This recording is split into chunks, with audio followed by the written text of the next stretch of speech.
everyone, welcome back to Sunday Live Chain. Thank you so much guys for tuning in. Well guys, itshaliwe ke inkosi yakwaphinda ngena umntwana ke uma ngosuthu buthelezi oyindodana yomntwana umagogo ozalwa ebukhosini ke bakwaZulu. Ngokwesizulu ke bakithi inkosi ayincatshwa, kuye kuthiwa ke inkosi iyatshalwa.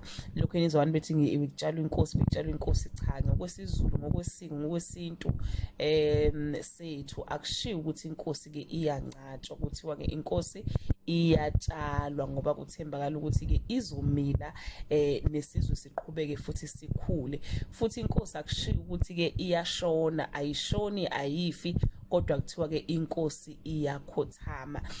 Ukhotheme ke umntwana ke uma ngosuthu ke buthelezi ubetshalwa ke izolo. Isiko ke lesintu linezinto ke eziningi ezibuye zibange ukuphikisana kwesinye isikhathi, njengoba kwenzeka nje emva ukukhothama komntwana uma ngosuthu buthelezi. Isiko lithi inkosi itshalwa izintatha ngosuku olwandulela ukutshalwa kwayo ngabantu. Emandulo ke kwakufihlwa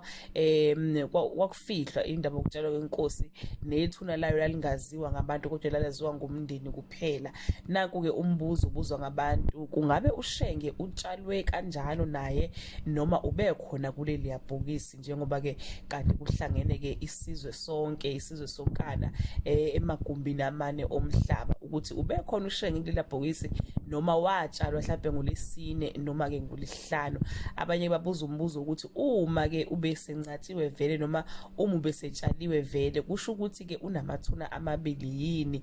Ngokumazi kwami guys, uShenge ubengesiwe umuntu wosiko kangako engacabangi ukuthi ke ufihlwe before usuku lakhe lokufihlwa, njengoba nazi futhi ukuthi ke amakhosi anokuthanda ukuganwa ngamakhosikazi amaningi, kodwa uShenge waganwa ke indlovukazi eyodwa, uMamzila. Wathi uMamzila uyishumi lamakhosikazi eyedwa. So ngokwami ukucabanga ke ngicabanga ukuthi uShenge utshalwe izolo bakithi, ayi ngosuku ke olwandulela ukutshalwa kwakhe. Angazi ke ukuthi uthini wakho umbono ngalendaba, kodwa ke ngiyacela uphawule la ngenzansi, ikakhulukazi kulabo ke abanolwazi olunzulu.